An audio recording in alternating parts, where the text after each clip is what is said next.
Good evening, welcome to my new blog. तो आज तो 26 में वैष्णो माता गए थे। रश्मि जा नहीं सकती थी बिकॉज डॉक्टर ने भी उसको एडवाइस नहीं किया। तो देखो अब कटरा के रास्ते में क्या क्या खुल चुका है। जू खुल चुका, आईआईटी खुल चुका, कितनी बड़ी बिल्डिंग बनी है आईआईटी की। इसके थोड़े से आई गेस 600-700 मीटर पे आईएम खुल चुका है, एम्स खुल चुका है, बट एम्स बड़ी ब्राह्मणा की साइड है और काफ़ी डेवलपमेंट हो गया अब जम्मू में ना, मैंने देखा। फिर उसके बाद मैं और शाना रुक गए सबसे पहले हवेली में, और यहाँ पे हवेली था, बरिस्ता था, मैगडी था। बिकॉज मैं चढ़ाई करते समय उतराई करते समय कुछ भी नहीं खाता पीता ज़्यादा। और फिर चाय तो मेरे को शाना को ना सबसे ज़्यादा फेवरेट है, सिर्फ मुझे और मैं और शाना ही चाय पीते हैं, वो तो रश्मि तो पीती नहीं है। फिर उसके बाद फटाफट मैंने अपने लिए रवा डोसा मंगवा लिया, जो 90% मैंने नहीं खाया और शाना ने थोड़ा सा खाया। और उसके बाद हम चले गए कटरा के लिए वैष्णो माता। और इतना रश था वैष्णो माता, मैंने एक्सपेक्ट नहीं किया था कि इतना ज़्यादा रश होगा। मतलब भवन पे तो लाइन भैरव घाटी तक से लगी हुई थी। अभी वो आगे मैं आपको दिखाऊंगा। फिर हंसी मजाक करते करते मैं और शाना शुरू हो गए, और इसी बार शाना के साथ मुझे टाइम स्पेंड करने को भी काफ़ी मिला, क्योंकि आजकल मिलता नहीं। और आप देखो लाइन कितनी ज़्यादा बड़ी है, बिकॉज मैं महीने में एक ही बार आता हूँ कभी, और 2 दिन में कितना ही हो पाता है। फिर फटाफट मैंने शाना के लिए प्रैम कर दी। प्रैम ने लिए 540 रुपीज़, और 6 बजे मैंने चढ़ाई शुरू करी। और माइंड में मैंने एक टारगेट रखा हुआ था कि 8:30 तक मुझे भवन पहुँचना है। भाई साहब की तो स्पीड होती है भैया की, तो उनका तो डेली अप डाउन है। और मैंने सोचा था चलो यार देखते कि मैं 2.5 घंटे में कवर कर सकता हूँ नहीं कर सकता हूँ। और वो निश्चित 10-15 मिनट की बात होती है जब आपके लेग्स पे पेन शुरू हो जाता है। अगर वो 10-15 मिनट आप अपने माइंड को कंट्रोल कर लो और माता का जयकारा लगाते हुए आप चलते रहो, तो आपको पता ही नहीं चलेगा जर्नी कब पूरी होगी। मैं एक ही स्पीड में चला, मैंने स्पीड बहुत ज़्यादा बढ़ाई नहीं, बहुत ज़्यादा कम नहीं करी, एक ही स्पीड पे चला। और मैं कहीं रुका नहीं। हमने पहला स्टॉप लिया ही अर्धकुंवारी में, जहाँ पे हमने पानी की बोतल, मैंने पानी पिया, शाना के लिए मैंने कुकीज़ लिए और भैया के लिए कॉफ़ी ली। और भैया को भी भूख लगी नहीं हुई थी, और उन्होंने कहा था मैं भवन में कुछ खा लूँगा। और बस फिर हम चलते रहे। फिर सबसे पहले आया चरण पादुका, तो मैंने कहा चरण पादुका का चलो मैं आपको एक छोटा सा व्यू दूँ। और उसके बाद फिर मैं और शाना चलते रहे। और शाना भैरव घाटी तक तो शाना मज़े में गई। उसके बाद जो 7 किलोमीटर थे वो बड़े टफ थे, मेरे को भी टफ लगे, और शाना बेचारी के लिए तो टफ थे ही थे, और वो सो ही पाए नहीं रही थी। और मैं आगे आपको बताऊंगा क्यों, बिकॉज अगर आप भी प्लान करो तो आपको भी माइंड में हो कि अब जब से रोप वे बना ना तब से थोड़ा बहुत चेंजेस हो गए हैं। क्योंकि मैं लास्ट टाइम जब भैरव गया था तो मैं रोप वे पे ही गया था। तो फटाफट से मैं और शाना मजे करते करते भवन के लिए चलना शुरू हो गए। तो 1.25 घंटे में हम अर्धकुंवारी के नए रास्ते में पहुंच गए थे। 7:13 पे 5:58 पे स्टार्ट किया था, 1 घंटा 15 मिनट पे हम पहुंच गए थे। और फिर उसके बाद मैं और शाना शुरू हो गए चलने के लिए। और इतने में मेरे आगे से बैटरी कार निकली, तो मैंने कहा चलो उसका भी एक हल्का सा स्नैपशॉट बना देता हूँ।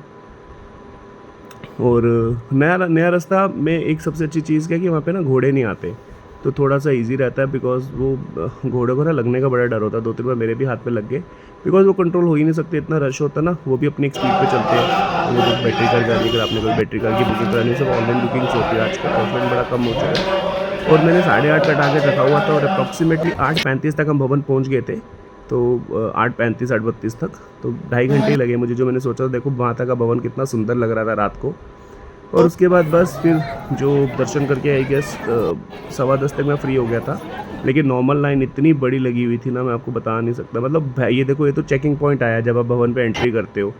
अभी मैंने शाना की प्रैम ली है, ये प्रैम ने मुझे कॉस्ट किया था अराउंड 240। अब ये देखो, ये सब लाइन लगी हुई है दर्शन के लिए, जनरल लाइन। और ये पता कहाँ तक लगी हुई थी, मतलब बहुत ज़्यादा रश था यार। और वैसे तो देखो वहाँ पे सबके रेट फिक्स होते हैं, लेकिन यहाँ मुझे इसके 240 रुपीज़ देने पड़े। सबके रेट फिक्स होते हैं, लेकिन अभी तो रश इतना ज़्यादा है ना, वो मनमाने रेट भी मांग रहे हैं, बट आप कंप्लेंट कर सकते हो। घोड़े का वैसे रेट मैंने जब इनसे पूछा तो मुझे पता लगा 650 रुपये। तो एक बंदा कंप्लेंट कर रहा था 3-3 4-4 हज़ार ही मांगे जा रहे हैं। तो वहाँ पे रेट फिक्स होते हैं, आप कभी भी जाओ तो आप वहाँ पे कंप्लेंट कर सकते हो। श्राइन बोर्ड के ऑफिस बने हुए हैं।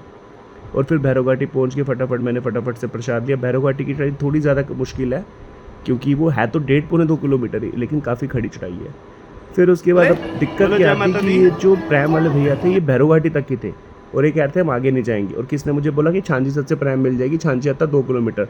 वो 2 किलोमीटर करते करते हमें प्रैम मिली अर्धकुंवारी से। आप भी कभी अगर प्लान करो तो ध्यान रखना, अब प्रैम्स नहीं मिलती, या तो पूरा घोड़ा करो कटरा तक, और वो 2-2 हज़ार मांग रहे हैं। और या तो फिर आप देख के जाना, बिकॉज भैरव घाटी से प्रैम नहीं मिल रही। फिर धीरे धीरे जितना हो सका, बिकॉज मेरे भी शोल्डर की सर्जरी हुई है और स्पीड मेरी काफ़ी कम हो गई थी, बिकॉज शाना को उठा के बैग उठा के चलना काफ़ी मुश्किल था। और थोड़ा बहुत मुझे रेस्ट भी करना पड़ा, बिकॉज मैं थक गया था। बट धीरे धीरे शाना ने भी मेरी काफ़ी हेल्प करी। आई गेस भैरव घाटी से लेके अर्धकुंवारी तक का जो सफ़र है 7 किलोमीटर का है, बिकॉज वो हाथी मत्थे से होके जाता है, थोड़ा सा लंबा है। शाना बेचारी भी 1-1.5 किलोमीटर चली। आखिरकार अर्धकुंवारी जाके हमें प्रैम मिल गई। और फिर मैंने शाना को प्रैम पे बैठाया, और मेरे तो बिल्कुल पैर जवाब दे चुके थे तब तक। और तब बज गए थे अराउंड 1:23 1:24 हो गए थे। और बस फिर मैंने और शराना ने उतराई शुरू कर दी और ऐसे मेरे कंधे पे शाना जी बेहोश हो रहे थे। और जब प्रैम आई ये नीचे तक नहीं सोई, मतलब इसको मैं बोलता रहा सो जाओ सो जाओ सो जाओ, बट शाना बिल्कुल भी नहीं सोई। और काफ़ी टाइम मिला, मैं अलग से भी 1 मिनट का ब्लॉग डालूंगा जब मैंने शाना ने काफ़ी बातचीत करी। वो रैंडम ब्लॉग था, रैंडम इंटरेक्शन थी। और इस बार तो मुझे काफ़ी मज़ा आया शाना के साथ, तो इतना टाइम स्पेंड किया। फिर अराउंड 3:10 तक मैं अपनी गाड़ी पे पहुंच गया था। गाड़ी मैंने वहीं पार्किंग पे लगाई हुई थी। और बस अब आज मुझे वापस भी जाना था। और ये 1.5 दिन कैसे पता चला पता ही नहीं चला। और सच में यार मतलब एग्जॉस्ट में काफ़ी हो चुका था, होना ही था इतना ज़्यादा। और 23-24 किलोमीटर का टोटल डिस्टेंस, जिसमें 6-7 किलोमीटर शाना को उठा के। एनीवे जय माता दी, टेक केयर, बाय।